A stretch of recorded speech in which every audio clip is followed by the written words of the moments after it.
right, feeling good? Yeah, feeling great. All right, hello and welcome to the Blue Sky Podcast. I'm Adeel. And I'm Jono. And let's get to writing. That's what we do on this podcast. I feel like we should still keep explaining what we do, right? I think it helps us. Yeah, remind ourselves what we do on this podcast. Fair enough. Good point. So on this podcast, we usually start with a prompt. We get some kind of film genre. And then for the rest of the podcast, our goal is to walk away from this episode with a fully written short film script. Mm-hmm. That pretty much sums it up. Yep, that script's going to be about 6 to 7 to maybe we'll get to 10 someday. But we're trying to keep it quick and we're trying to keep it succinct. But, you know, we kind of go off the rails from time to time. So we started being like, oh, we'll write 3-page scripts, 5-page scripts. And then the last couple have been about 7 pages. So, yeah, depends on how indulgent and inspired we feel. But That's maybe good. someday it'll be a 1-pager. That would be a cool challenge. That should be an option in the genre bowl in the future. Like write like a page number maybe. Like page numbers. One's like a 15-page script. Oh, God. One's like 1 page. And another cool thing that we do, which feels weird that I'm saying it's cool because then I'm saying that we're cool. But another cool thing that I think that is cool that we do is that we also perform the script on the same episode. So we do like a radio drama and kind of just present it to you. Yeah, so imagine our sultry voices with sound effects. That's what it is. And you know what? I think it should be cool to think that your stuff is cool. You know, we should be celebrating ourselves. Yeah, it's really hard for me sometimes. Oh, it's impossible for me. Because even if I say it out loud in here, it's like, you're lying, you're lying, you're lying, you're lying, you're lying. You suck, you suck, you suck. With that, should we start our show? Yeah, let's go to that first section that we call... The prompt. Okay, so here's where I reach into the forsaken green bowl of prompts. Adeel and I both wrote 5 each. I don't know what he wrote. He doesn't. I wrote film genres. That's what you did, right? I did for the most part. I couldn't think of many that we haven't done already. So I wrote some wild cards in there, but we'll see. Hopefully we don't get them. Yeah. Basically, if you haven't been listening before, I just pray that I don't get any of mine, and typically we do. And it's like when you're writing them, you forget that we could possibly get them. Yes. Okay, I got one here. Oh, cool. Nice. It's not one of mine, and I was like, maybe I should have wrote that. Horror. Oh, okay. Okay. All right, we haven't done that yet. All right. Horror. So, what do you think when you think of horror? Well, let's do that. Okay, before we move on to the next section, let's clearly define horror to both of us, right? Mm-hmm. Which is pretty simple. Scary. Scary. Campy, suspenseful. It can be suspenseful. It could be like not that we have to go this route, but it could be like a psychological thriller feeling to it. Mm-hmm. Like, would you consider Shutter Island horror? I guess. I don't know if I've actually seen that movie. That's that Scorsese movie with the woman with the cataracts. Yeah. With the cataracts. I don't know. There's just a woman being like, oh, yeah. It's a mystery, so it's not categorized as a horror. So scratch that. I'm gonna do what I'd like to do, which is let's just drum up some horror films and see what comes up. Oh, I watched the new one, Evil Dead Rise. Did you watch it? No. I liked it. Yeah, it was very mixed reviews from people, but I just enjoyed it. Like, a good horror film is something that entertains you. You know, there's moments where you're kind of laughing. You're like, that's kind of silly, but yeah. Well, that's the whole thing. Like the whole Sam Raimi and Bruce Campbell world is campy as fuck. Like it's so cheesy and like is that how you would define campy? Yeah, like yeah, kind of like just riding the line of like, I mean, either believability or like they barely pulled this off. Yeah, you know? Yeah. Which there's something like I if you know that going in, that's so fun. 100%. Because you're like, this is gonna be cheesy. They're gonna do shots that are very like in your face, like we're being creepy, and I'm like, that's what I'm here for. Like I didn't walk into this being like, I'm gonna watch a fucking Inception. I dare you to scare me right now. Yeah, do it. Yeah. No, for sure. And I think that's what's so beautiful about horror and like the just the fan base of horror too. Like I didn't go see it, but there was like Evil Dead the musical, and like there's like the first 10 rows is a splash zone. Like you're guaranteed to get covered in blood and shit. And like it's just about like, yeah, chainsaw to the face. Yeah, my arm is a shotgun now. You know, that kind of shit. But like I don't reach for that when I watch movies. You know. What do you mean? Like, that's not your first. That's not what I throw in. Yeah. For sure. But I always, I mean, unless like, there's cringy ones where you're just like, it's not even fun to watch. You know what I mean? Those aren't great. But I'm a big fan of just yeah, just do shit that I haven't seen in other films to entertain me, and that could be campy. That's it. And like Cabin in the Woods. Oh, that's a good one. Like, it's so fucking amazing. It's spoofy too. It's scary and spoofy, but like it's just, you kind of get transported into the world, and the rules are the rules, and it's just what it is. You're like, okay, anything that happens, I'm gonna buy, because just this world is so fucking weird and cool and crazy, and they painted such a good picture. What scares you? Like, what kind of? You know, some people are like, some films scare me more than others. Like, is there something kind of like spiders, for example, or is there something else about a film that could scare you? The climate crisis scares me. Our horror film takes place in 2023. Yeah, yeah. We are all living in a horror film right now. Okay, for this episode, just picture your life. It's like a rom-com, but it's like... Yeah. We're all gonna die. No one will survive. Yeah, for me, it's commitment. So it's just let's just write a rom-com, and it's scary as shit. Things go well, and you move in together.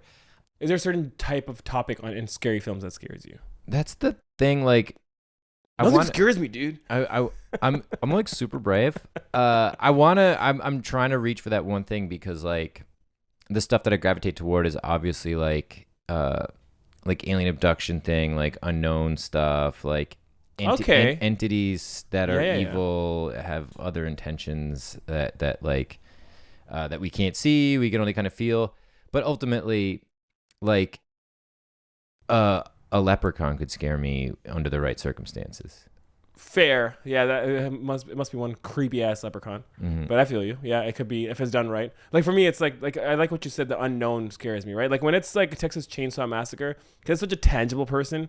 And not that doesn't creep me out and the jump scares are there, but I'm not like, oh, like fucking freaked out. But when it's Leatherface. Yeah, but when it's possession, like spirits and stuff, and I'm like, well, fucking, I can't do shit about that. I can't fight a possession, or I can't, like, that's not tangible. So it's like, that creeps me out. And when it's done right, like, yeah, like Paranormal Activities. I remember they were kind of a joke at one point, but I think if you really watch them and you give them a chance, they're fucking scary. No, they're super creepy, because like they're just so based in reality. And like Blair Witch, of course, that did so much to it to like pull it out. There's even a movie called The Fourth Kind, I think it was called. It was like an alien abduction movie, but it's like a found footage movie, and like it's Mila Jovovich at the beginning being like, these events happen to people in Nome, Alaska, and blah blah blah, and it's like pleading with you to be like, this is real. This is real footage. It's not, but you kind of get in there and you feel like it's real. And it's fucking terrifying. So like the unknown, loss of control, but even like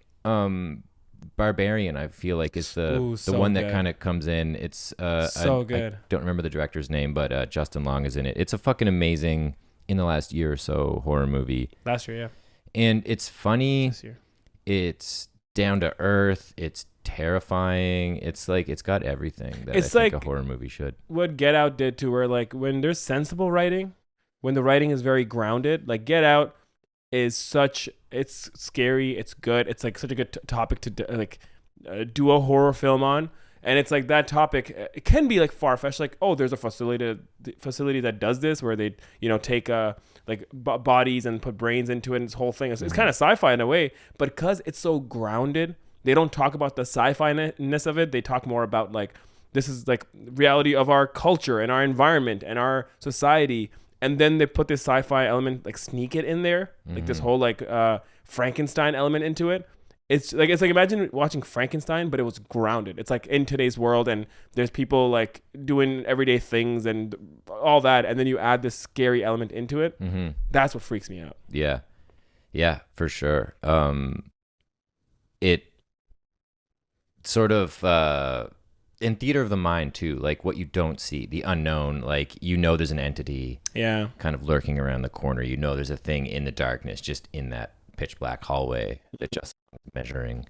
Oh my gosh, man. And even that very far-fetched, like you know what I mean, like the creature that's in it, it feels it could be in a Guillermo del Toro film, right? But because he plays it so funny himself, Justin Long, he's playing that character who's an actor who's a piece of shit, and he's so like self-obsessed, and you believe that, so you're so with his character in it that when the scary stuff starts happening, it doesn't feel like a hoopla. It doesn't feel like, oh, it's like a fantasy film all of a sudden. You're like, this is happening to this guy because it's so grounded, this world. The Airbnb-ness of it, the whole opening half of it, where it's like about to do it has to do with an Airbnb mix-up. Yeah, and like there's a huge misdirect in there. I don't want to spoil too much shit, but like it's all that. And even, I don't think it's spoiled too much. Like this person double books an Airbnb, and that's loss of control right out of the way. Like you're a young woman in a strange neighborhood who is now like forced to deal with this situation where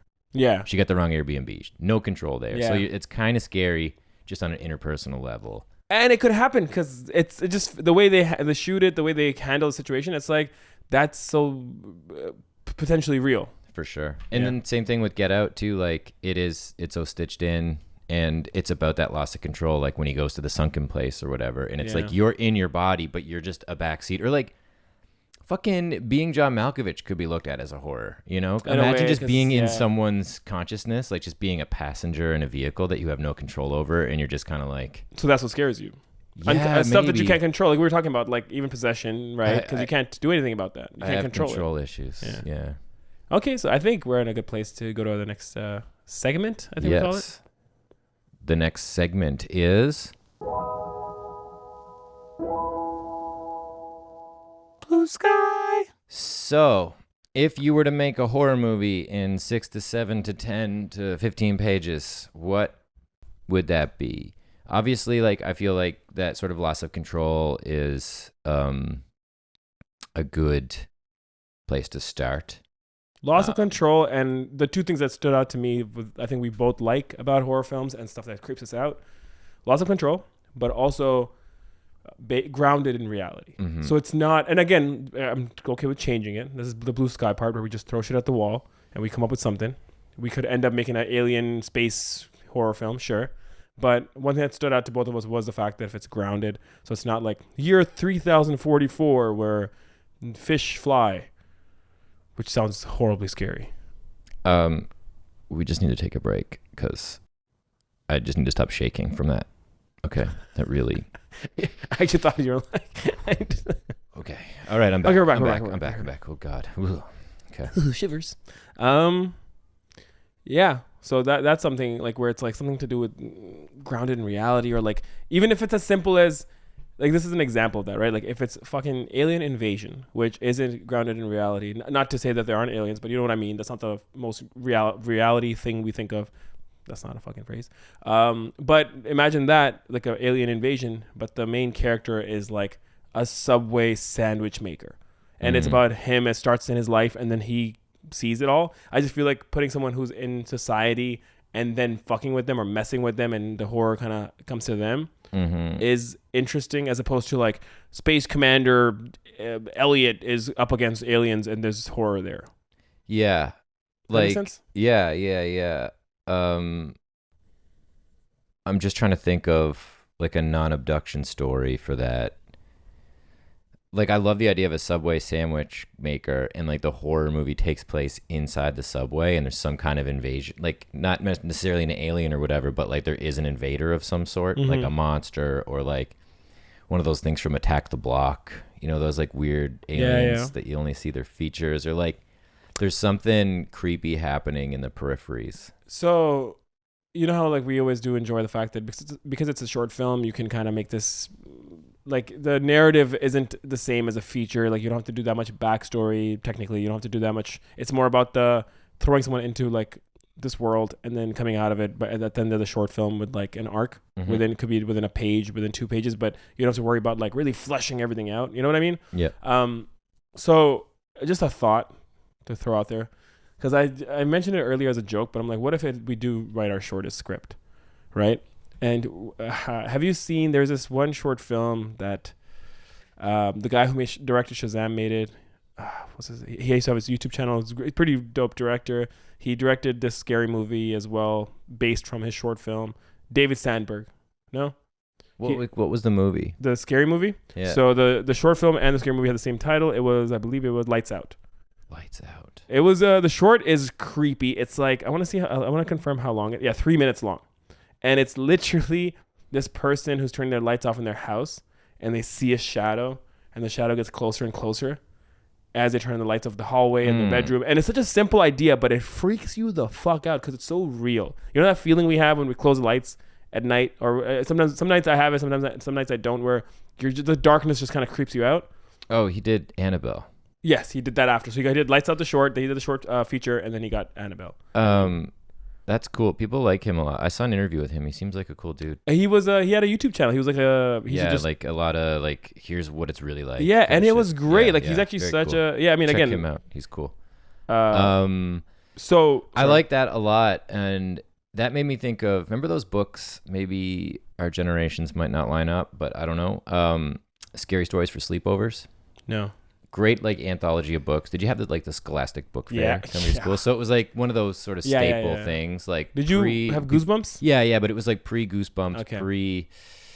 There was another. Are You Afraid of the Dark? Yeah, it was around that same time. There was another Goosebumps kind of author whose name escapes me, but anyway,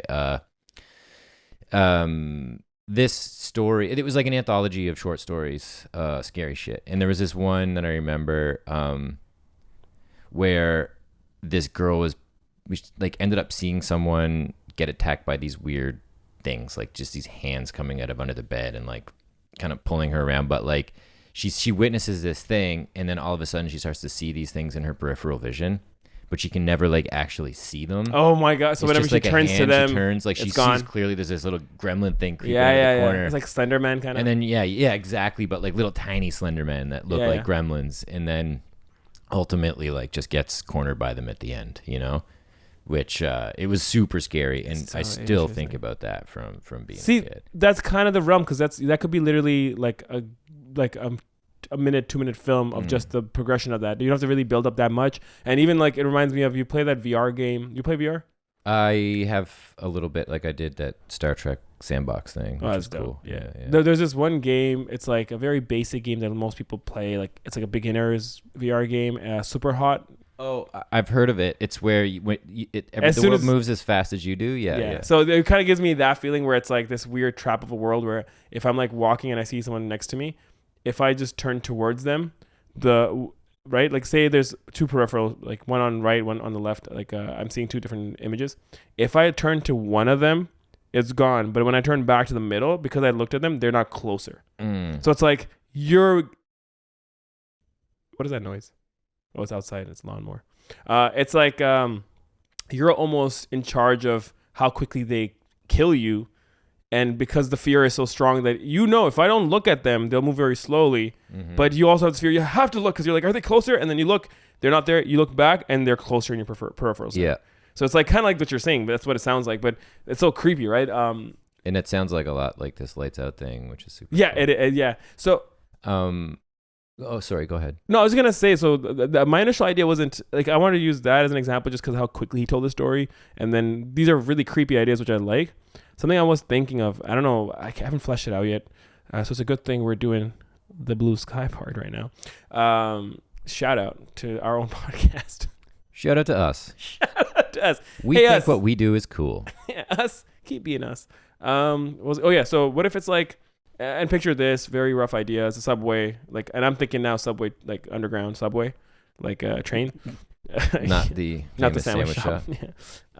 And it's like a woman's walking, and she sees a guy who's like following her, like distance away, or she thinks he is, because every time she sits down in one of those, what do you call them separately, carts, like, you know, they're like in a subway, there's like sections, and then there's a door, and then a section. Yeah, car. So whenever she goes to another car, he's there too somehow. My main thing was trying to figure out, like, this ending I find kind of cool is like she finally like confronts him, like she turns and he's like right there. And as I'm saying it, I'm like, I wish I'd flesh this out more, but it's like she's actually the bad guy / alien. So it's like we think we're following the hero, and when the film ends, it's like, oh fuck, she's actually on another planet and she's the alien. Yeah. Do you remember the movie The Others? No. I think it was Nicole Kidman. Yeah. Well, I'm not your daughter. That was like the big trailer scene. I don't remember any of the lines, but the big twist is like she thinks she's in a haunted house the whole time. Like she's being haunted, and then she learns that her and her kids are the ghosts. That's pretty cool. Yeah. Oh, I love that. Oh my, that sounds like M. Night Shyamalan, is it? I don't think so. That sounds like such a M thing to do. It's Alejandro Amenabar. Interesting. I've never heard of that director before, but Yeah. I like that movie a lot. There's that. Did you also like? Are you familiar with like any of the fae folk, like fairy? I know I made a joke about a leprechaun earlier, but like in like Irish, like Celtic kind of folklore, and all kinds of different things too. Like the idea of fairies and stuff, like encountering them in the woods or whatever. They'll be nice to you and like try and feed you and shit. And the whole thing is like never take gifts from the fae folk. If you eat their food or if you take their gifts, then they will trap you in their universe and you'll never get back to this proper plane of existence. So there's something kind of cool about like being lured by something you think is nice but is not nice, you know? Yeah. And another thing that maybe we didn't cover in the prompt section, or maybe would be better suited for that, but like the sort of commentary on, like there's an analogy or analogous aspect from life, or like being stalked, or like being a fucking an actor in today's climate, or being like a young businesswoman. You know, there's like political things that you can kind of latch onto and then turn those into scary things. Get Out was a huge political commentary. Like it was, So like, I get what you mean. Like using that, like being a starving artist and using that as like for example. Yeah. That's interesting. But you're actually starving. Like you can't eat, and even though you're just eating all kinds of food, you just can't get satiated. So like this artist is just shoving food down their throat, and that's his art. He films that. Yeah. As we're doing this, I am realizing it's so funny because horror is something I never thought. You know, like I like it a lot, and I'm always like, one day I want to try to hit every genre possible. But horror is something I've never really. Like, I feel like other genres, I always have like these small ideas. I'm like, oh, that'd be cool for a film. But horror, like, it's so interesting because it could be anything. Like you said, like it could be something like it could be fantasy horror. It could be what was the movie I was just thinking of right now? Like Shutter Island-y horror. It could be Lights Out. It could be found footage. So should we maybe think of narrowing our horror for the fun of it? Yeah, we could. But like, I don't feel like I have that solid of a grasp on like, it's like to be that razor specific, we're gonna like jump into this particular genre or niche or aspect of horror. Well, one thing that I find exciting, but again, I've never written a horror like this or any kind of, I guess I've done mockumentary scripts, but the idea of a horror but found footage, which is like a very like, it's been done. It's like a style of horror, just like psychological or sci-fi horror. But does that, you know what would be kind of cool, and maybe it's done. That's the thing too. Like there are so many fucking clever horror writers, and those movies get made. Like there's people in like the Golden Horseshoe, which is part of the area where we're from, around Ontario, who like just have tons of money to make horror movies. Like they just bang them out. Like Night Drives just played at a horror festival a couple months ago or last month or something. And there's like, well, you know, we think what we do is cool. That's the theme for today. But there's just so many movies. Like I couldn't possibly have stayed for them all, you know, like, they're all like independent, like they're just getting made and they're getting like, you know, $500,000 or $250,000 and they're just doing really cool things with them. But anyway, sorry. So that was all to say, like, this could have been done before. I say that about any fucking movie though, I guess. But found footage. So kid finds a video camera in the woods, takes it home, figures out, you know, goes on eBay, gets some batteries for it. And then he starts watching the footage that's on the camera. But it's like footage of him, you know, he starts seeing videos of like himself or herself, like in the bathroom that day, you know, like could have been before he found the camera, could have been after he found the camera, but like these situations that he's in or was in, and he's noticed like this is on this tape. So maybe it's like a future thing, or like he starts to see a piece of the future on the camera and just watching the tape back, and then that happens in the next scene, and then he starts to try and avoid this fire, or he just like finds this video camera in the woods and looks at it, and it's the moment he dies on the video camera. Well, that's what I was gonna say. You need to end, right? Because I love that. That's so creepy and so good. And I just like the opening. It's like Jumanji, the opening where he finds it and then he finds batteries. He's like, how do I fucking watch this shit? Like it's so old school for him. But when he sees it, like maybe it's like crumbs, right? First, it's like you said, he was earlier in the bathroom, or whatever. Or like what he's seeing needs to kind of mount up to this moment. And the last footage piece he sees. So maybe it's like from earlier that day. Maybe and then there's a clip of him like finding the camera. So he sees on the camera him finding the camera, which is creepy. Yeah. Right? Like which is like it's a camera that shows his life, and then like you said, it shows him dying. Yeah, but then is there a way to like mislead, but then have it come together in a way where you're just like, oh my god, like the end is so satisfying. Like this is so hard to explain without like having the twist, but like you see this sort of non sequitur thing of him dying, and you're like, it's a weird, impossible way of him to die. Like he's never gonna die that way. But then the things that happen in the movie lead to that in like the most perfect way. You're just like, oh my god, I can't believe it. Well, it's like he sees himself getting run over by a car, for example, right? And then it's like, how do we get there without being like he's walking on the street? Guess what's gonna happen next? Like I'm just using being run over a car as an example, but it's like we have our way of him dying, but we don't get there. We get there with a twist. Like by the time we end up there, you're like, whoa, I didn't expect that. Exactly. Like the exact thing happens, but the route to getting there is completely that's unorthodox. so interesting. Yeah. But like therein lies the problem. Where like, how do you be clever in an hour podcast? Well, let's find out. I guess you won't. I guess y'all won't hear that. But yeah. No, I think we could there's so I think we start from the beginning and we just write, and then we'll get, you know what I mean? Like, I think I like that we're aware that that's what we want to do. So I think if we write, we'll figure it out. Right. So it's like, now let's think of the opening scene, right? Are you picturing it like, it could be as simple as first shot of the whole thing is like a video camera sitting there just under like partially covered in dirt. Exactly. Yeah. And then in the distance, you see a boy with a stick, like in the forest, just like hitting trees and stuff. And as boys do. He's like walking in the distance. So you see him, he's a lot of focus. And he's like talking maybe to his cousin there or his brother or friend. Maybe it's two people. And he's walking over and we're again still shot on the camera. And in the distance, you see him getting closer and closer. And then all you hear is like, if there's two of them, there's like, hey, Jimmy, look over here. Come over here. And then you see the other boy come, and then just 2 feet standing there. It's like, what is that?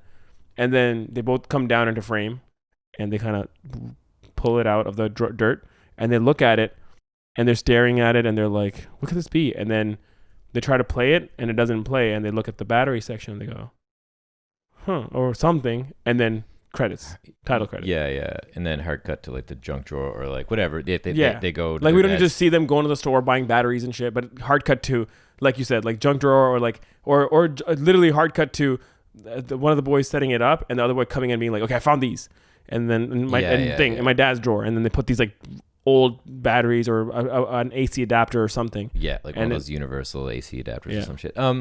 That could be really cool. But like, what if too, like, because I do think, like, in my head originally thinking of this idea, it's one person. Okay, go on. I got a little something, but I'll hold it. You go. But having the two of them together, but maybe it's like the cousin, it's him and his cousin, and the cousin is getting choked out in the film. Like the cousin is being killed in the video, and it's clearly like the Jimmy. Well, that's literally what I was gonna say. Is now that we have two, one of them kills the other, and now, like, I'm trying to figure out how you twist that, but is it as simple as like now they're just sitting there being like, why would you end up doing this to me? And they're figuring it out. Like, I don't want to make this film go too long. Yeah. But it's like, how do we? One thing could be, what if like they realize when they do different, like if they do an action, it changes the video. So like, like first they see them find the camera and they're like, what the hell, and blah blah, and then they see like mom's like, hey, they're eating spaghetti, for example, right? In another clip, so they're watching the clips and they're freaking out because they're like slowly like freaking out, or they're like, oh, we found the clip, or they see a moment of them in the forest beforehand that no one, like, we didn't see, the audience didn't even see, you know what I mean, earlier in the film. Or it's the footage of them finding the camera. Like, yeah, that, and then cut to them eating spaghetti. And then the mom comes in, she's like, let's go for dinner. And then he goes, what's for dinner, mom? And she goes, spaghetti. So it's like reaffirming that this is actually all real. Like this camera doesn't lie. And then the third thing is something like, I don't know, like the third thing is like they're back at home or they're going to Chuck E. Cheese or some bullshit. And I just need something, a scene that they see that they just change by doing something. You know what I mean? Like they're like, I'm not going to pick up this phone. So then the video camera glitches and changes the future. Or is that too hoaxy? No, I think that could be pretty cool. Because then when the choking happens, they're like, what do we do to change this? You know what I mean? I like that. I like the idea that the video would change based on them trying to get around it or circumvent the outcome. I worry that would take a lot of steps to get there, and like what that does, or like ultimately the changes lead to the perfect scenario to get to the choking out of that cousin or whatever. Or like when they start changing it, does it switch to another neighborhood kid that the two of them are now killing? You know what I mean? And like they have to like basically like trade a life for a life or something like that. Or is it as simple as they see the video camera, everything kind of starts happening, it pits them against each other, they get in a fight, Buddy gets choked out. Like it just happens that way. And like we're almost saying that you can't get out of this. You can't get out of it. But then like where's the suspense? Where's the thing? But I mean, I guess we're kind of like working backwards. Like everyone's hearing what's going to happen. That's the thing, right? Like we can't like surprise you as a listener at this point ever. But it could be interesting because like ultimately seeing the outcome leads to that outcome. So like the cousin's going to be like, no, like, oh shit, no, this is just a joke. This is weird. And then mom has spaghetti for dinner and they're like, what the fuck? And then they're like doing this other thing that's the same. And it's basically like deja vu, deja viewfinder.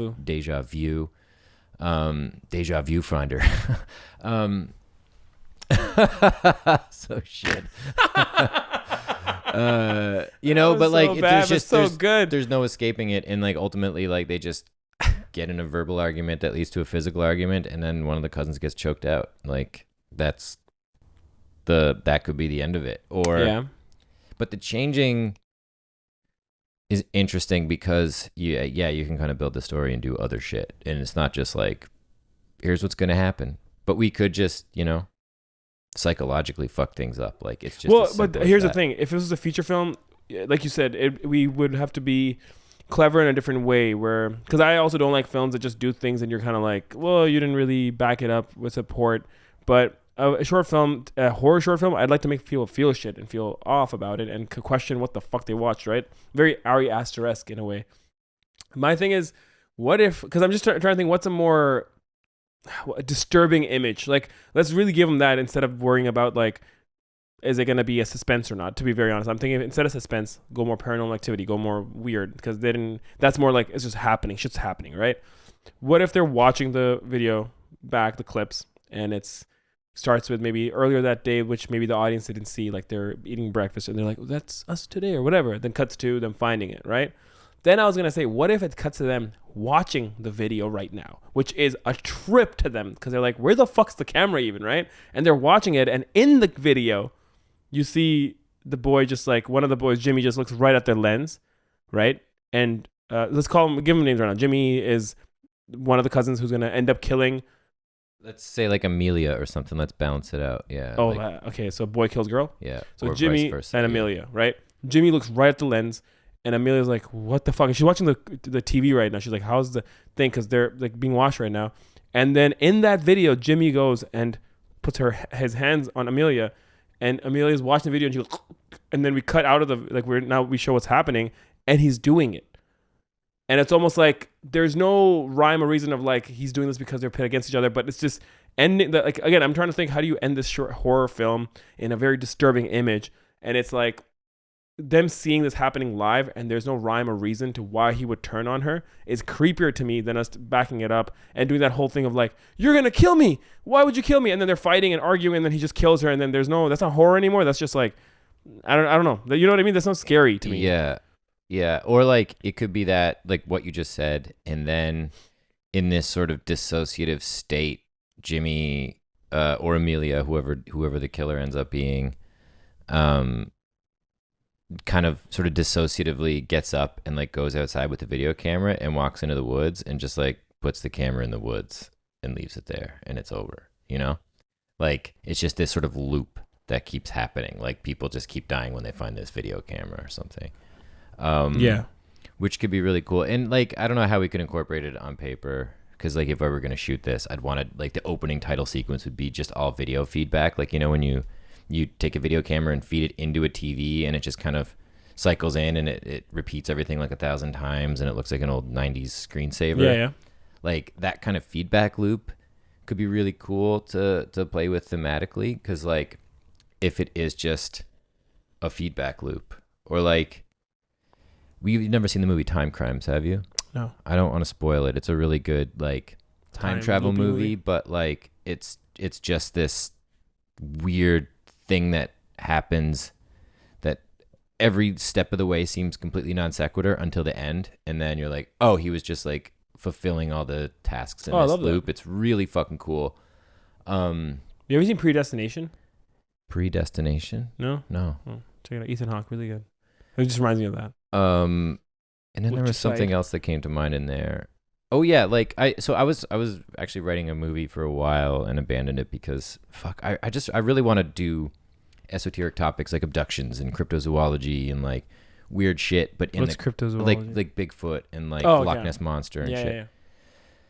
But do it in the context of comedy, which I've been doing it a lot more in Night Drives now, but it's just I think what I do is cool.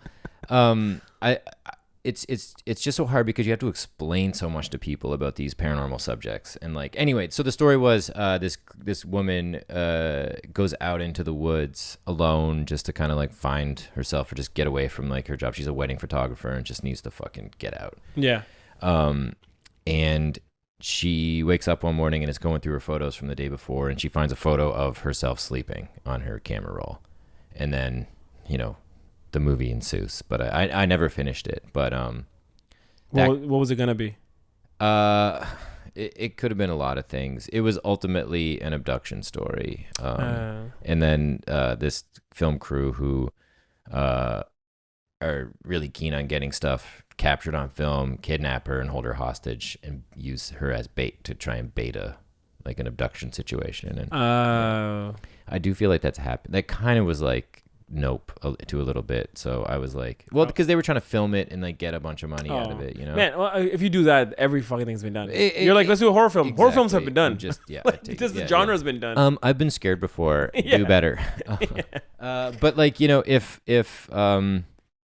they find a video of himself sleeping or something, you know, or like there could be something like that. I guess that has no fucking. I just took us down a road for 5 minutes with no payoff.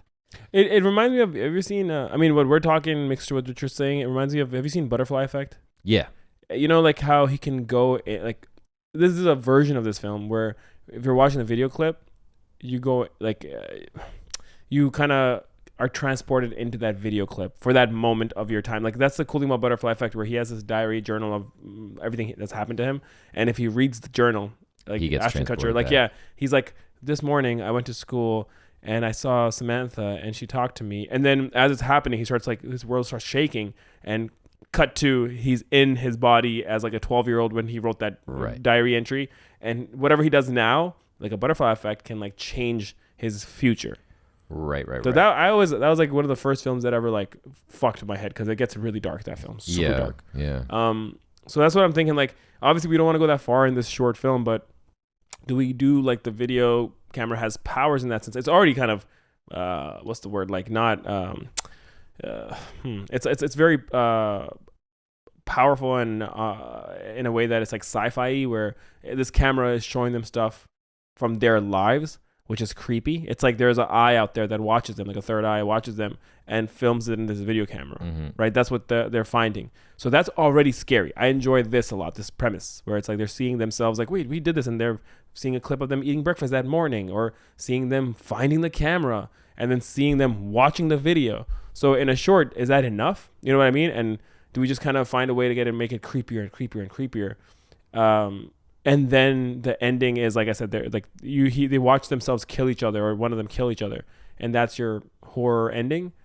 Or is it the future where it's like, then the next day he's gonna do this, and they're both like, no, I would never do this. I would never hurt you or whatever.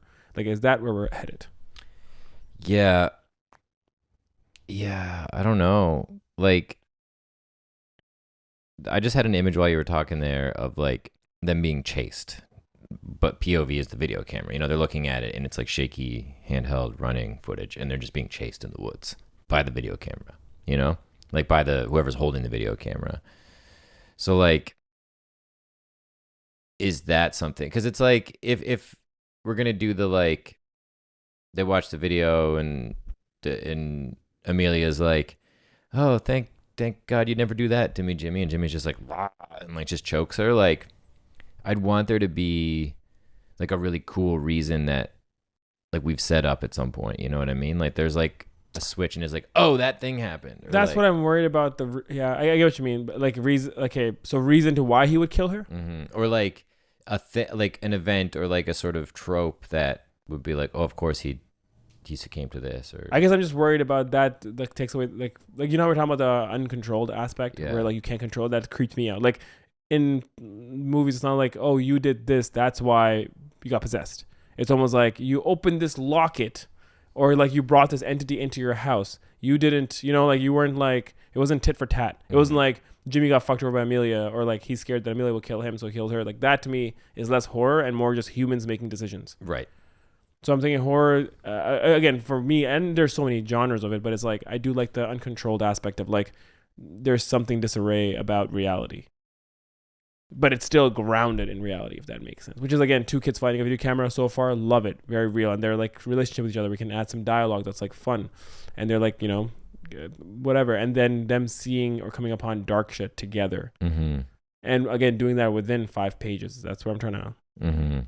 So let's go over the beats. So far we have the opening. I think we both are on the same page, or we both like it, where it's they stumble upon this rickety old school video camera. These two cousins. They're like, how old do you think they are? I'd say like 9, 10. You know, okay, maybe even a little bit older, like just on the cusp of high school, like grade 9, just before high school, like 12, 13 kind of thing. I'd say even younger. So like you're like your skull is barely formed, you know, like where the fantasy of things can be a little more real and less cynical. Like, so yeah, 8, 9, 10, you know, so there's still some like mystery to the world. And I find that so creepy already. That's so fucked up though, because like there is gonna be darkness right away. Yeah. Okay. All right. Fuck. That's creepy. Like, what do you mean creepy though? Like, they're 8 or 9. One of them's gonna die right now. It already makes me sad. It's sadder than if a 14-year-old died for some reason. I don't know why that's a math in my head, but an 8-year-old dying is sadder. A 14-year-old is getting way less return on their investment if they're gonna die. So. Fair enough. Fair enough. Good. Yeah. All right. All right. So let's say 9 and 11. But that's scary. That's tragic. Like if these kids are faced with like an otherworldly force, like that's fucking scary to me. Can we do 9 and 11? So there's one older cousin. 9 and 11. That's a red herring. I don't know what you're talking about. 9/11. Oh, I know. That's not what I was going for. I know, but I like it. I like it. We could put it in there. Okay, but anyway. All right, 9 and 11. Because then the older cousin kills the younger one. That could be even more sadder. More sadder. That's English. Satirist. I'm the satirist. I'm this. Yeah. Yeah. So they find it, and it's like the 9-year-old maybe is like, "Hey, Jimmy, come over here." And then he walks over, and the older one, 11-year-old Jimmy, is like, he picks up the video camera, right? And that's the fun thing about having the 11 and the 9 is that there is like that when, you know, even though he's 2 years older, he's like the bossy one and kind of just always like acting like he's the coolest cousin kind of thing. So you can have some fun with dialogue and ground that into their backstory. Yep. Hey, poo-poo head. Right? No, that's not 11. So yeah, so then they find it, and then I like the idea of like, and here's the thing though with writing horror, where a lot of horror I think comes in the music, like the yeah. So like when he finds it too, and they're looking at it, it's like weird violin-esque or just these strings, like drony, playing in the background, and then they're looking at it, and then cut to credits. I still like that. We could change it, but credits. We cut back, and we're basically they're setting up the camera to put on the video on the TV, and he's like, "Give me that," and they're trying to figure it out, and he's like, "How do you make this work?" And they're trying to do it, and then he puts in the right plug into the right place and which he found in his dad's thing in his drawer. Is it maybe better to have, instead of trying to find a battery, like the screen's just busted so they can't fully see it, but then so they're just looking for the cords. So it's just like an easier, like you're more likely to have the right cord than the right battery for an old. Sorry, cord for sure. You're totally right. Yeah, I know 100%. Yeah, that's a good point. So they're literally just putting it in, and then they're just trying to put the right channel on, like the right to see it, and they're flipping and they're like, come on, and then they click the right channel and it goes to a clear screen.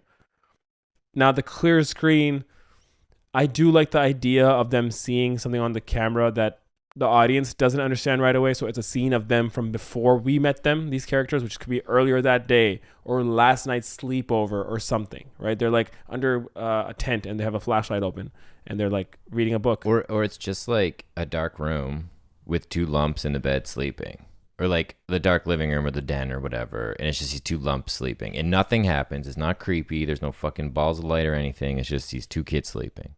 And do they recognize themselves? They do, but it's just kind of like it's just grainy and like hard to kind of tell, but like they're pretty sure it's them. Well, what if just because, again, to build it up, before they can point it's them, it changed to the next screen, because like they're watching, they're like, what is this?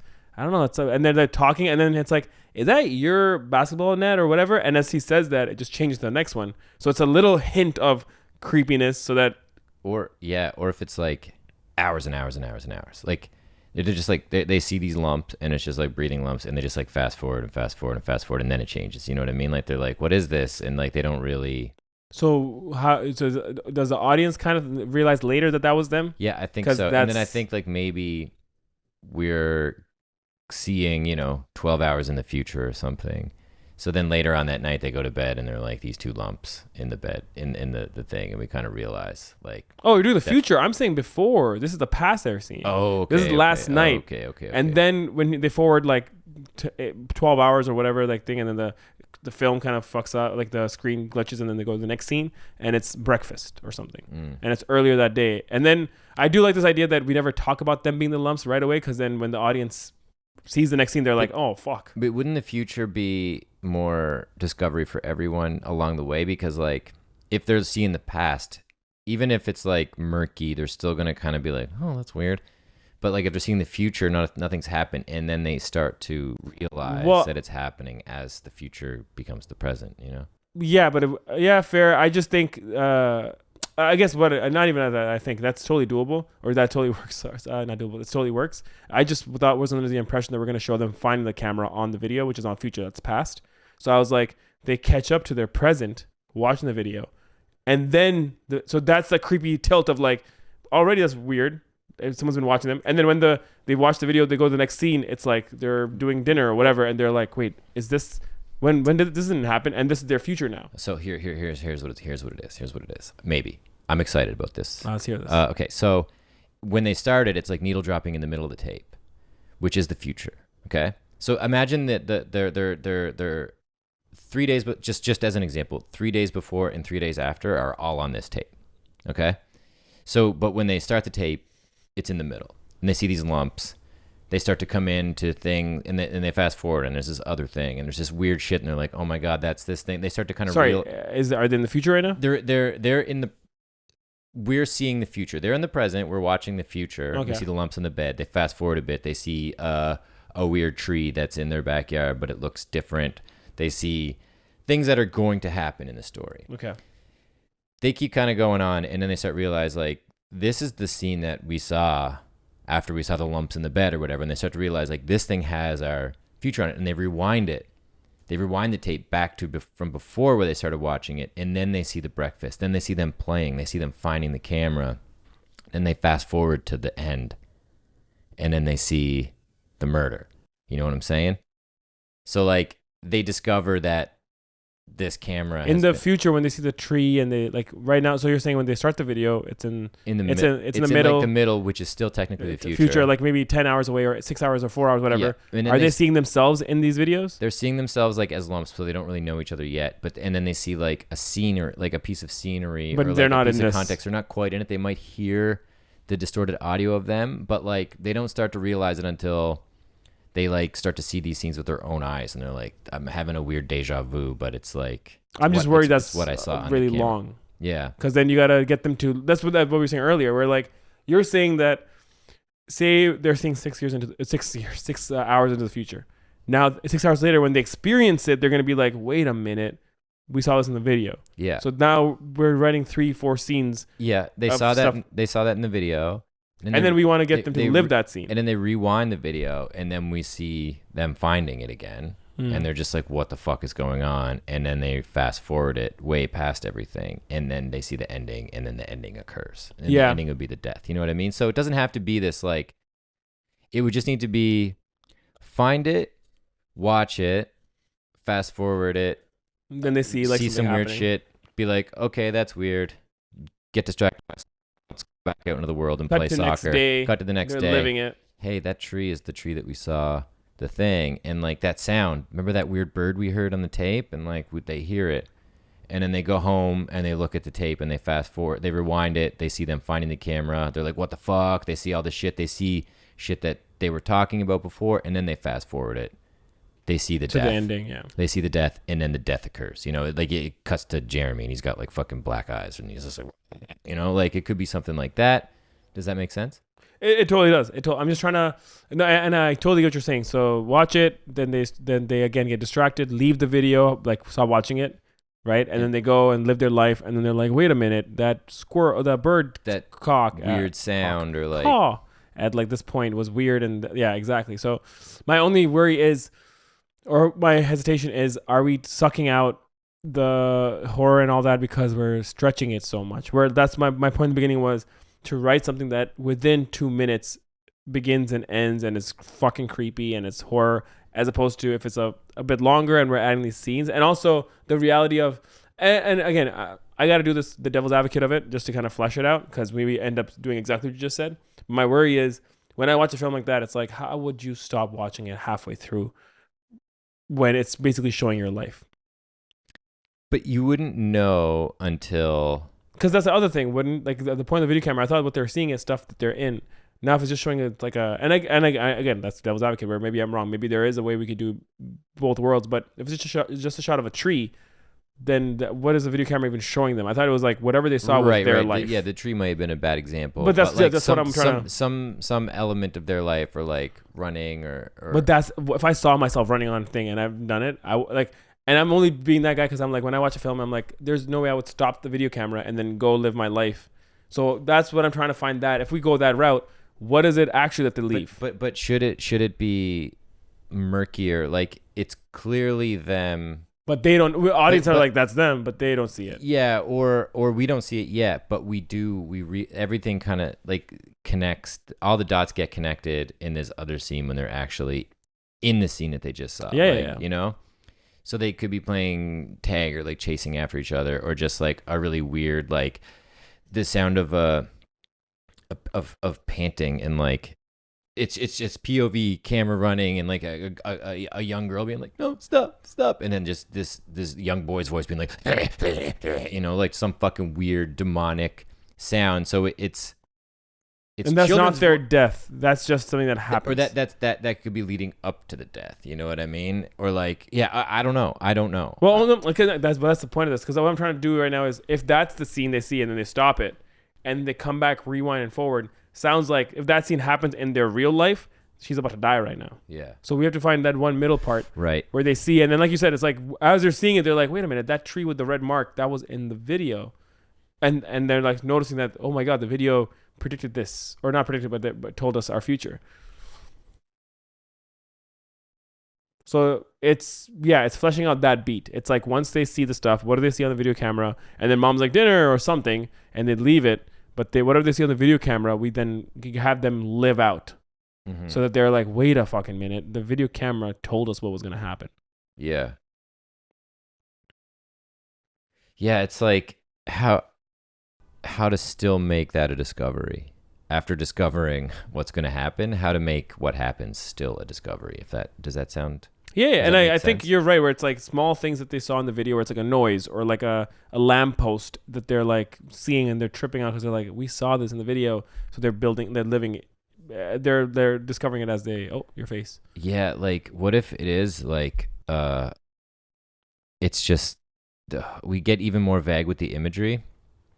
In that last shot, or like the shot that they see is a lamppost, and it's like the buzzing of the electricity of the lamppost, you know, like a shitty old like fluoro or tungsten or whatever. And it's like, and it's just like this shitty grainy shot looking up at this lamppost. And then at the end, like right before it ends, I don't know what's going to happen in the middle there, but right before it ends, we see him choke out his cousin or whatever. And then we cut to her POV, and it's like, it's the lamppost, and it's making that buzzy noise. And then like we cut to her, and she's kind of realizing like that image that she's seeing now was the image that was on the tape of the lamppost or whatever. You know what I mean? Like it was basically like she had the video camera sensor was her brain. Yeah, right. And then that could, like, all the shots are her POV? No, right? Like it would I think it would have to be for it to make sense. So that's kind of difficult. But like just trying to tie in some very, because like that if we were to find a clever way to land there, that moment of realization would be really satisfying, you know, where like, oh, that's the shot that the video camera saw, or that they saw on the video camera, was her final thing, the thing she saw before she died. Yeah, because I think that's where we're on to, because and I think that's one way to do it, which we could do that, is you want that aha moment of like Prestige or something where it's like, I haven't seen it, don't spoil. oh my god, so good.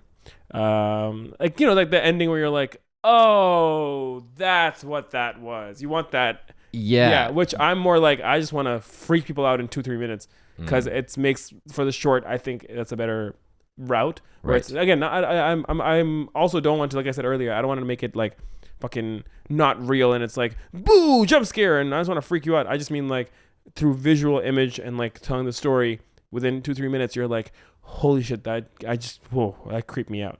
So that's what I'm thinking. And then what you're going for is aha. So it's like, how do we meld those? Because that's where we're like not on the same page right now. Yeah. So it's just, if it's an aha moment, I do love aha moments where it's like at the end and you're like, oh man, they snuck it past us. And like you said, it's going to be hard to sneak it past anyone while we're doing this podcast, because they're going to know as we're coming up with the weird twist. But still, it's doable. And us thinking of a script that does that, I just don't know what that fucking thing is.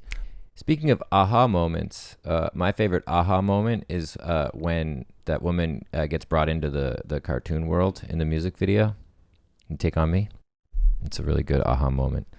For people who didn't understand that, explain your joke. It's a music video by a band called in the 80s. So that, your favorite aha moment. Look it up, and this joke will land very hard for you. I could see it going in a punny place as you were like, speaking of, your face lit up. You're like, oh. I haven't made a joke in a while, so I feel insecure. Yeah. So yeah, how do you fucking balance discovery and creep factor? And I'm also thinking like, okay, what's going to be the best radio drama or whatever, you know? Because it's like tough to, without that sort of creepy imagery, to really get a scary vibe going. But no, don't do that. Don't think of the radio drama. I know. That'll, because then you'll write for that instead of for your favorite kind of script. Yeah. So video camera, they find it. Find the video camera. They have to find the cords for it. The power works, but the viewfinder doesn't. They put it on. They find the cords. They put it on. They see something. They see their lives being played out in this video camera. Yeah, but it has to just be one creepy ass weird scene that they would never do. Like, are they like you think of the Blair, like to go back to Blair Witch, like if you haven't seen it by now, then I can't help you with spoilers, because you've had all kinds of time. But you know, at the end when you get to see the video camera fall and they're just like standing against the wall kind of thing, like that very creepy. I can't remember it. Like it's like basically the final shot when they're in that weird little house and like the guys have gone in there and disappeared or whatever, and then the camera just falls on the ground, and then it's just a couple people like standing with their faces and bodies completely toward the wall, and that's it. There's nothing fucking creepy, objectively creepy happening other than that. That is so creepy though. It's just like after all that, that's all you get to see, and there's way more questions than answers, but it's a fucking creepy image, you know? So like, what's that thing for them? I was going to say, you know what's not an aha ending, but could work with this video camera, is the obsession of what's your life. So once they figure out that it's their life, maybe the young cousin's like, stop, Jimmy, let's stop watching this or whatever. And then you just cut to Jimmy like eating and like not paying attention, and then cut to him just forwarding and forwarding and forwarding and forwarding and forwarding until he sees his death. Like he's like 29 or 40 or whatever. Oh, you could jump through time. You know, and he's just upset. His whole life now, he's obsessed with he knows everything that's gonna happen. Like, I'm just trying to figure out, like, is that what the film becomes about? It's like more about this creepiness of this guy who's obsessed with just seeing his future. Like, imagine Click, but a horror film. You know what I mean? Like, so he just sees his own life and he's forwarding, and then.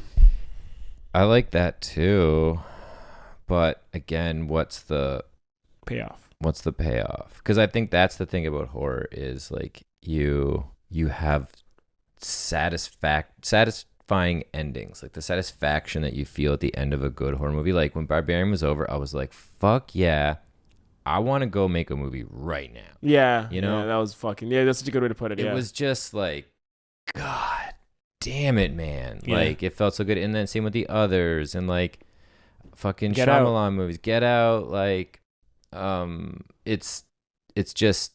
Have you seen Conjuring? That's a good one. That's the I see the two couple who like what I can't remember their name, but they're those Vera paranormal Farmiga. investigators. Yeah. I don't know if I'm butchering her name, but she's one of them, and then the other guys. But they have like the collection of oddities or whatever. Yeah. I have seen it. I don't remember it. The third one, I think, coming out. So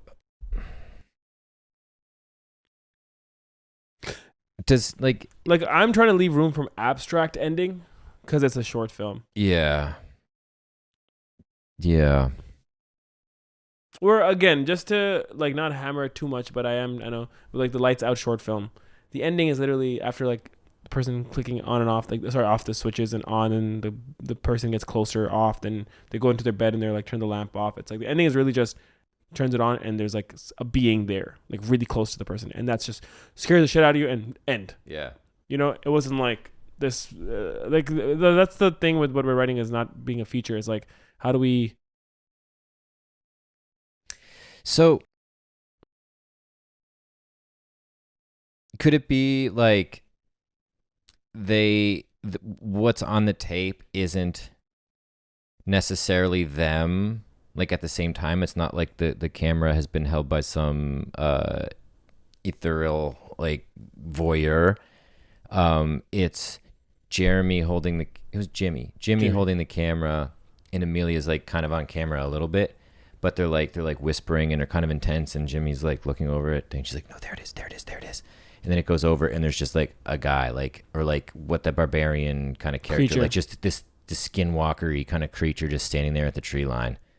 And then either we steal the ending from the Lights Out and it like goes and like kind of like, you know, comes up close to camera, or it's just like it ends on the image that they're about to see and we don't go anywhere with it. So like all you're doing is setting up the final frame of the film. They're basically like, they see this creepy moment. Wait, are you saying that take away the whole thing about them watching their life in the video? Yeah. Oh, okay. Like it's not about their life. It's just this moment in the future. Like, or maybe there is some other stuff. Like, oh, it's fucking, why is it so convoluted to explain? They see this thing, they rewind it, they see some stuff that hasn't happened yet, it starts to happen, and they're like, oh, what the fuck, like maybe we should go out to the woods with a video camera and see if we see this thing. And then they have this moment where they're like, oh, I guess it's fake, and then they're like, no, there it is, and they just see this thing standing in the woods, and then it's over. You know, the thing may or may not be coming to kill them, but it's like a very creepy image, you know? Yeah. And it just culminates to something like that, where it just the final frame of the movie is what they saw on the video camera, or the final moment of the movie or something. Sorry, I thought you were wrapping that up. It was funny. I mean, what I mean is, but it's gonna happen later. It's gonna happen. But then, yeah. Well, no, you got me in there where I'm thinking now.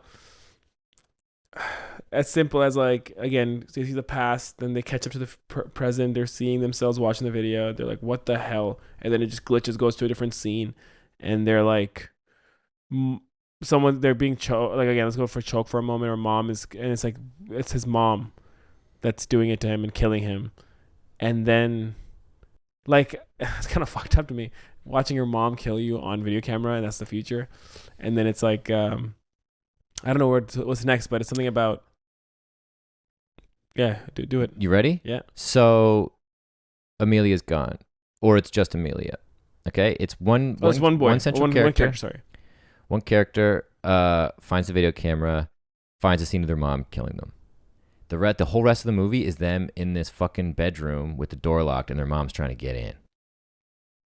And they're like, "I'm not letting you in," and they're like, "Let me in." No, I need you to let me in because you need dinner or whatever. I'm your mother. Like, don't lock yourself in your room. And it's this kid like just freaking out, fortifying the room, trying not to let the mom come in the room until he relents and lets the mom in the room, and then the mom tries to, and then it's over. The mom pounces on him and it kills him.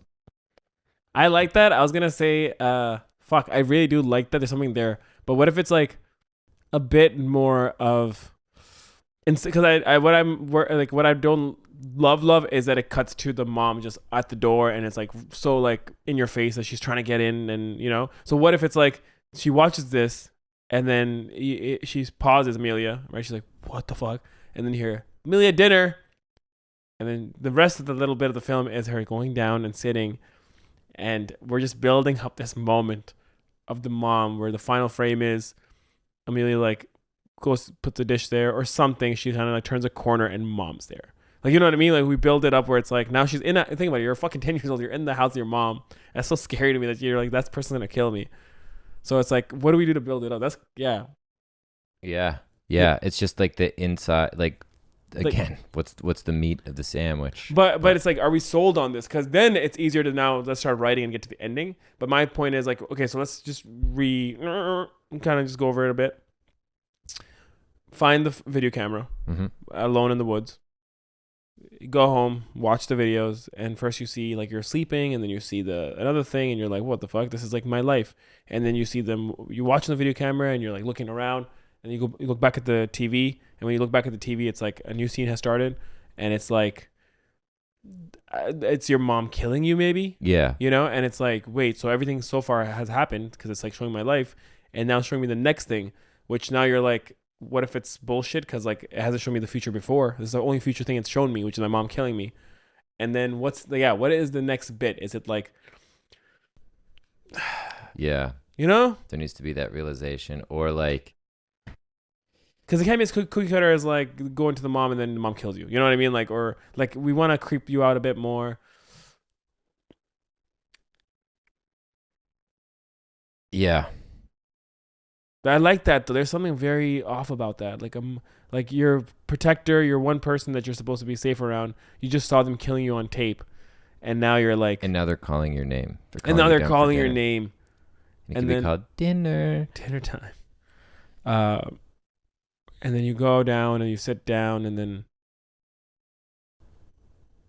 Yeah, and like, is the mom killing them in the bedroom? Is the mom killing them at the dinner table? Like, what's the? That's the thing I was gonna say. The lamppost thing you said, where it's like a little hint, right? Where it's like maybe it's a knife she kills her with, right? And then as they're putting the dishes away, Amelia sees that exact knife on the cutting board. Yeah. And then she turns or picks it up. Yeah, she just like watches her mom pick it up, and then it's over. Like it could just be this. All kind of subtle, suggestive sort of thing. I'm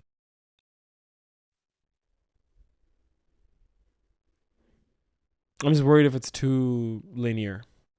Yeah. Which we both have been worried about. Is like, is it too much like no aha moment, no like thing? Is it just like, oh, she watched this, she dies with my mom, and then mom does what you think she's gonna do. Mm-hmm. It's like, what's that? It's almost like, are we becoming a victim of having too much information? Yes. Like, are we? And again, I'm just gonna keep using that as an example. Which sometimes it's always good to have like your like North Star when you're writing a short or any kind of narrative. And let's see. I mean, and correct me if you want to use a different North Star. I've been using the Lights Out short because it's like such a fantastic way of showing how you do a 3-minute short without really doing more than just scaring people. Yeah. And getting into. I think let's keep it in that realm, because I think.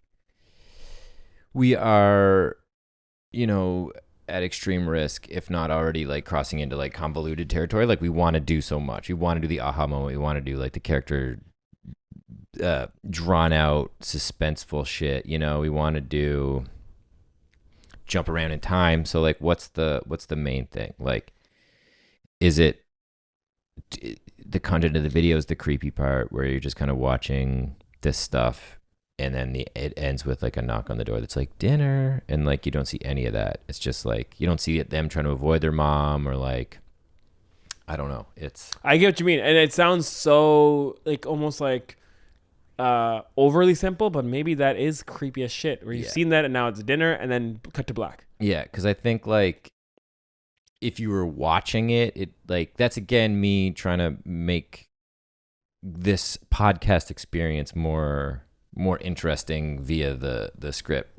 But if we were to write this script not on a podcast and film it, we could make it super fucking creepy. But like on paper, it might just be a sort of. And that's what we're worried about, because horror, like maybe I'm wrong. I need to read up more horror scripts, but it does seem like horror is like a bit tougher. Like think about the Lights Out one. What are you like writing? It gets closer. If I read that script, it gets closer. The lights go back on. You're like, yeah, whatever, man. Fucking cool. Oh, does it? Does it get closer? Does it? Maybe, yeah. Maybe not thinking about that, as you said, is the most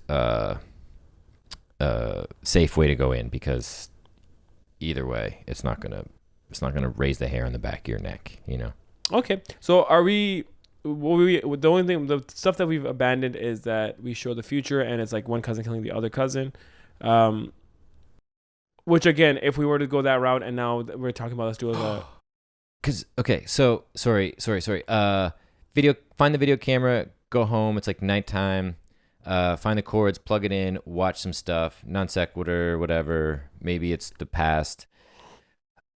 It's somehow they're watching the video and it catches up to them, or it's like a minute behind or whatever. Like, so she hears a knock on the door in, like, it's like a dark bedroom, which kind of looks like her dark bedroom. And she hears a knock on the TV door. And then she's like, oh, that's weird. And then the exact same knock happens on her door.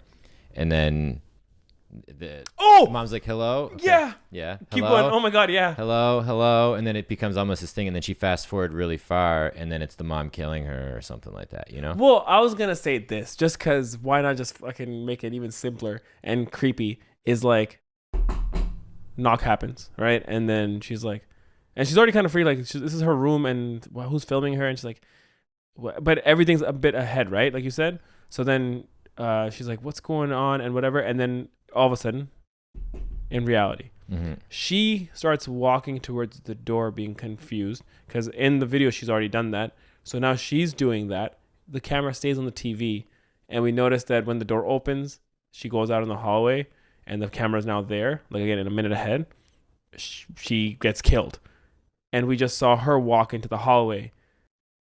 You know what I'm trying to say? Like, we just saw her. I don't know if that's maybe not as big of an aha as I thought in my head when I was thinking it, but you know what I mean? Like, it's like we just saw a minute ahead, so it's like she doesn't forward and see that she's dead outside, because then what's the ending? So I was thinking more like knock on the door. She's like, what's going on? Like, maybe it's 10 seconds behind, then knock in real life. But in the it's so confusing. In the film, in the video camera, she's already walking towards the door. Yeah. So now in reality, because the knock happened, she starts walking towards the door. Our thing stays on our camera. Our film stays on the TV screen. Yeah. And we're seeing what's happening in the future. Yeah. So we can kind of tell what's about to happen to her. Yeah. No, that's kind of, I don't like no, that. there's something there. Something there. Something there. It's just like how to make that discovery too, you know, like, or how to make that last moment not more delicious, super obvious. Yeah. But that makes sense to me. It makes it more insular, and it's like you get to sort of call and response where you're seeing a couple seconds in the future on the video camera, and then you hear it in real life. So it's a very easy connection for the viewer or listener. And then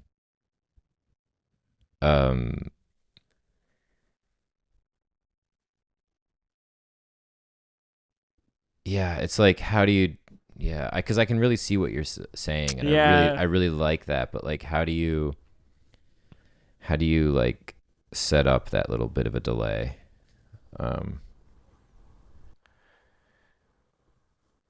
If we were going with that, delay is a cool name for it. For a film title, yeah. I don't know. I also do like the other idea where it's like it ends with dinner time, and then black. Yeah. Well, because we could play with the 5 seconds. She hears a knock on the TV. 5 seconds later, the same knock is on the door, and then she's like, "I'll be a minute." Like, dinner time. I'll be a minute. And then it's like, dinner time. I'll be a minute. Like, it keeps happening, and then she fast forwards to the end, and sees something, and then she like, I don't know. Yeah, fuck. We're so on the cusp of a really good idea. Yeah.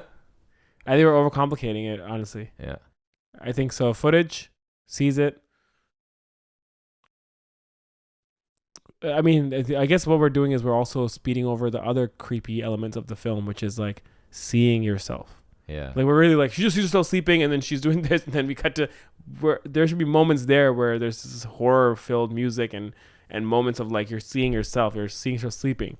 Then you're seeing yourself like, in the forest, like before you found the tape, and then you coming across the tape, and the person just pauses it, being like, what the fuck, and plays it, and then they notice it's right now. Like, that's another moment of just like, like potentially if you see it in a film, you're like, oh, that's fucking weird. Like, you're a little stressed out for the character, Yeah. So yeah, I think that's it. It gets into right now at the end, and like you see her, like you could be like over the shoulder of her on the TV, and you see the film on the TV, and she realizes it's right now, and she like looks over her shoulder, and then the TV looks over her shoulder, or like she looks over her shoulder on the TV, and then she looks over in real life, looks back, and then hands just come in on the TV around her, like shadowy hands come in, and then it's gone. You know what I mean? Like, we're getting to the point where we're like 2 seconds ahead on the TV. Well, I was gonna say, what if? So you can see the hands come in on the TV, and then the hands start to come in real life, and then they go or whatever. Well, okay. Here's and tell me if this is too simple. But if it's like sleeping last night, then the morning that she's walking into the forest, and she's like, what the hell? Then cut to literally the shot of her picking the camera up in the forest, and she's like, that just fucking happened. Then cut to, she's forwarding, and it's like her room right now, right? And she's like standing there. She forwards, something in the forward comes out of the closet and comes and just starts choking her. She pauses it, she rewinds and kind of pauses it, and she sees, just to confirm that's the closet. Like, she's like, where'd that guy come from? And she's like, it came out of the closet. She pauses, she's thinking, heartbeat. All here is like something, yeah. And she turns and end. Yeah. And that turn will be the turn that we had seen in the video. Yeah. Like, the way she turns is that. And then you hear, and then, yeah, that's the thing. Like, it catches up to her. Yeah. Because she forwards it, and she sees someone, like, what we could show is like when she's like, she's seeing the video of her watching the tape. It's like very now. So she's like freaking, she looks around, and she starts forwarding, right? Fast forwarding. And when you fast forward, it kind of cuts frames out. So the next shot is just her being choked on the ground in the bedroom, and she's like, what the fuck? And she's like, starts, and her hands are shaking, so she starts rewinding it, right? Like, now going back, and she pauses it as the figure runs out of the closet. It's a fucking hooded figure going out of the closet, and she's like, fuck. And then right then you hear like something like maybe not even or you could do just like, she hears something like in the closet, like.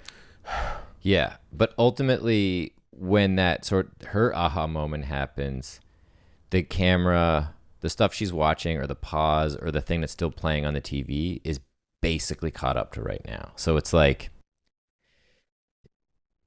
it ends up within minutes of her death.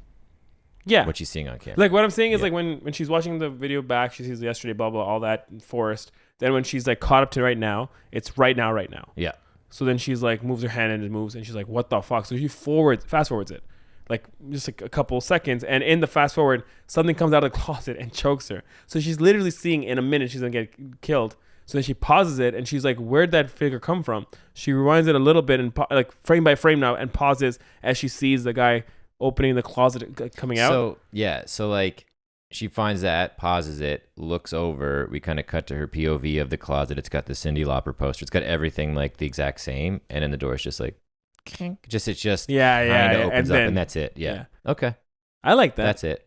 That's the idea. That's the joke. Yeah, that's the idea. That's the joke. That's the punchline. So, hilarious. Okay, sick. All right. So now we should write this out. Which is going to be interesting because I think the language we write it in and the way we write it is going to be very interesting in how to kind of play out the creepiness. Yeah. I think it's a very short script. I hope so. And now, playback. Exterior forest day. The film begins on an old video camera, buried partially by dirt and autumn leaves. Two boys, Jimmy and Tyler, circa 11 years old, run toward him.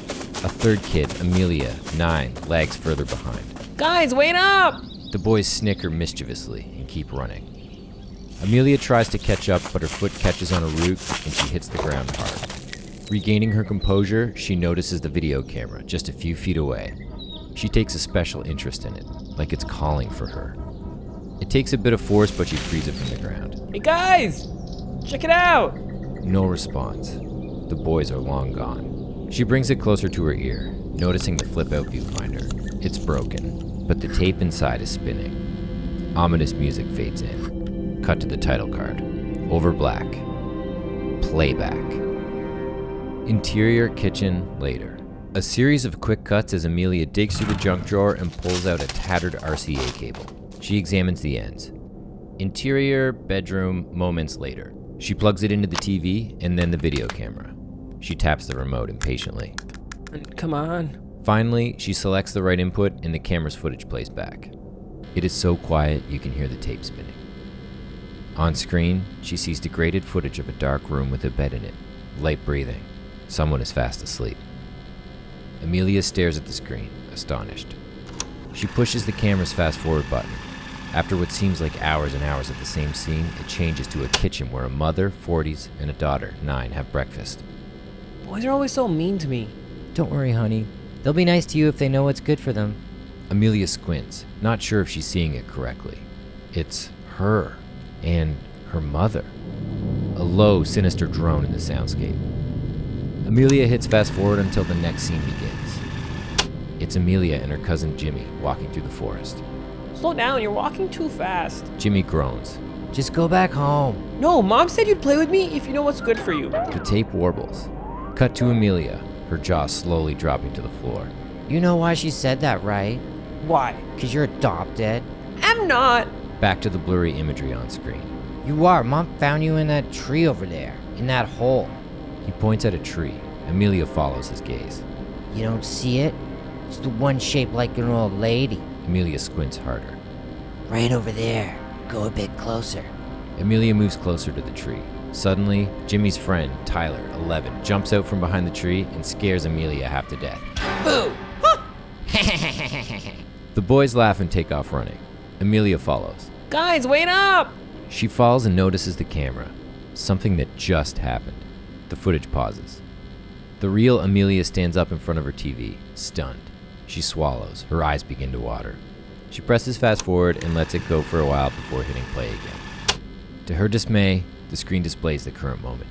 Amelia in her room, watching the TV screen, where she watches herself watch the TV screen, where she watches herself watch the TV screen.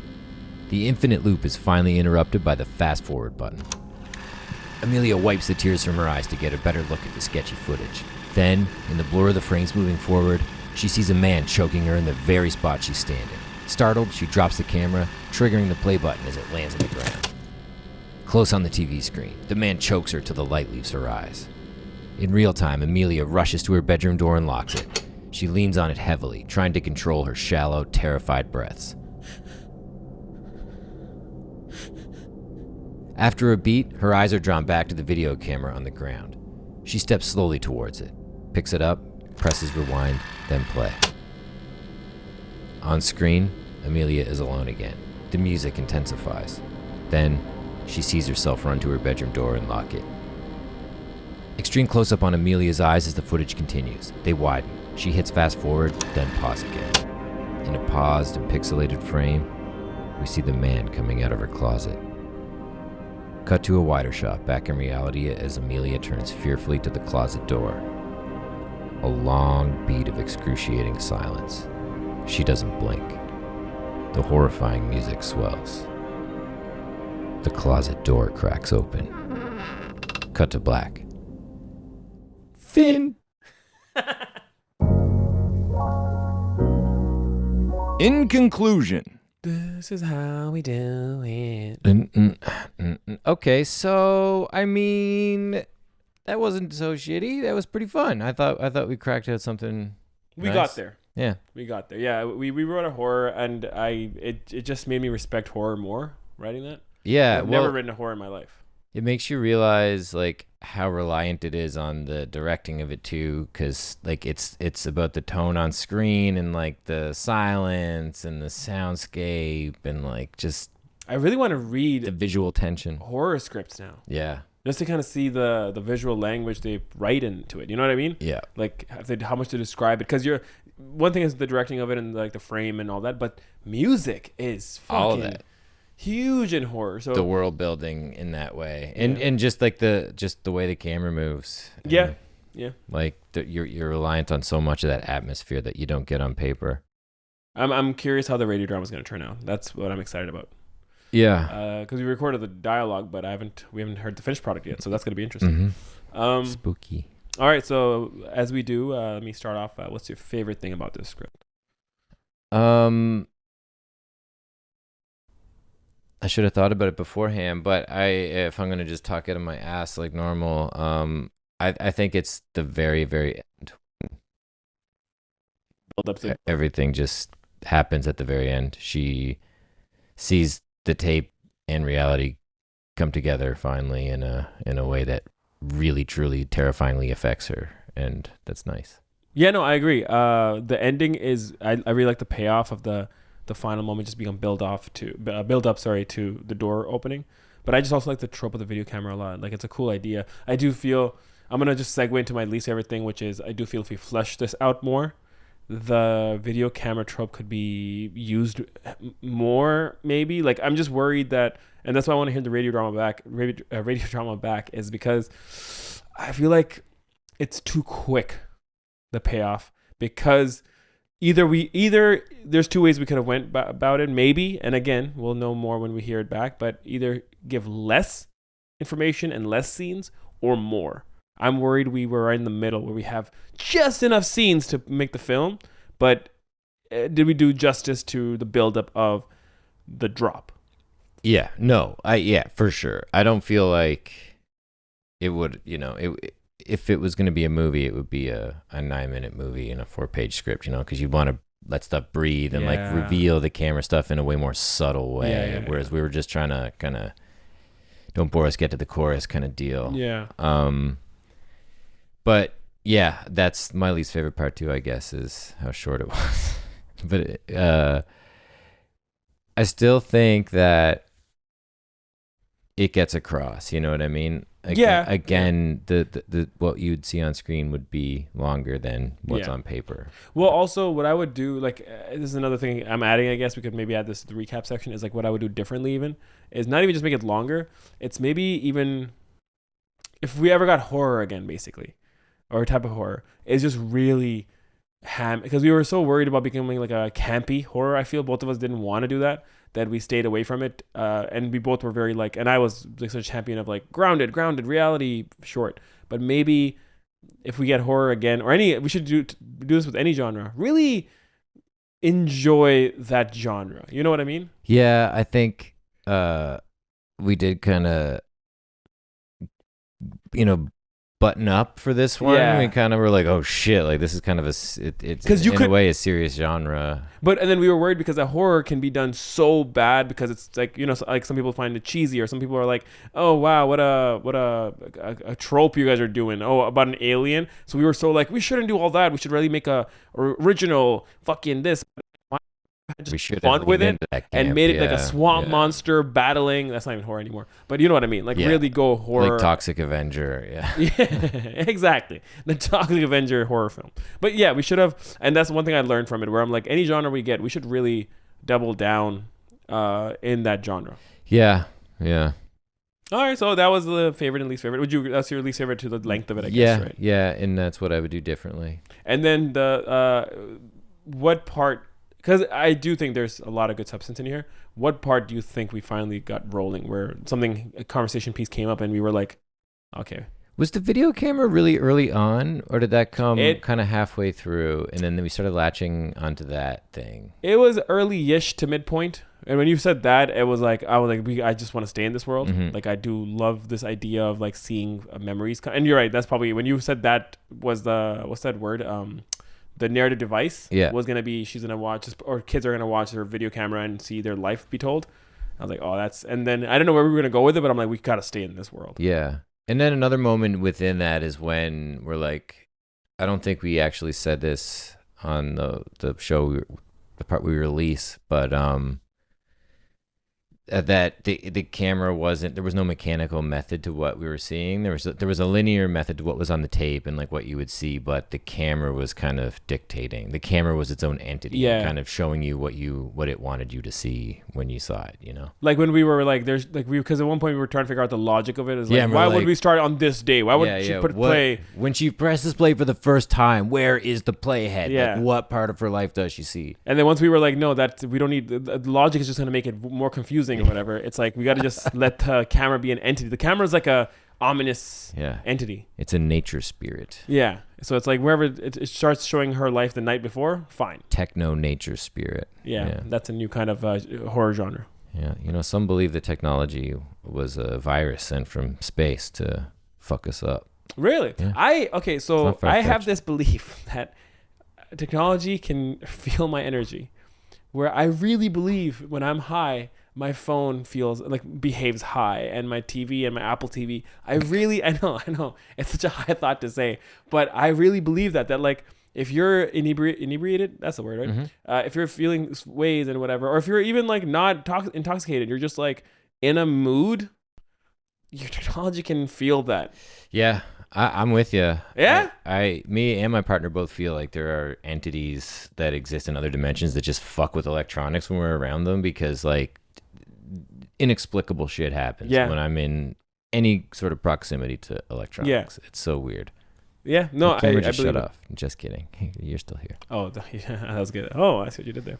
And then lastly, if we were to make this film tomorrow, who would you cast in this film? So in any world, I can kind of do it because she's older now, but Bella Ramsey, like a 9-year-old Bella Ramsey. Oh, Last of Us? Fucking sick. Yeah. Okay, I'd see that. Yeah. Be fucking sick. I'd go with, and it's kind of like the easy answer because she's like in everything and she's crushing quite a bit of everything. Let me find her name again though. She was just in, I think, the Fablemans, but she got the big break in Once Upon a Time in Hollywood. When she's the little girl who's like, that was some of the best acting. Julia Butters.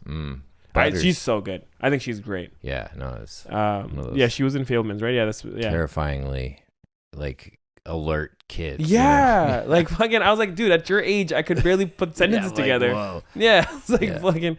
But she could kill, and she's in a scene with DiCaprio, and she's like holding her own. Like what? Yeah. I think she'd be great as a kid. And then the mom, who you have anyone? No, I didn't think that far ahead. Yeah, mom. Like I feel like you would barely see her. Like it would just be fair.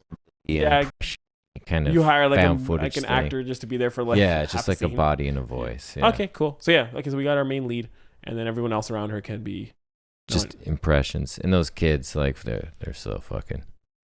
I don't know who played Ted Lasso's kid. Let's cast him. Exactly, that's how it works. Cool. Okay, right. So I guess that's that. Anything else on your mind about this episode?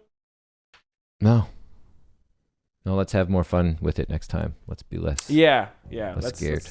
I'll speak for myself, but yeah. No, I agree. I think we got to double down on just the fun of it. Yeah. Fuck yeah. All right. Good work. Okay, bye.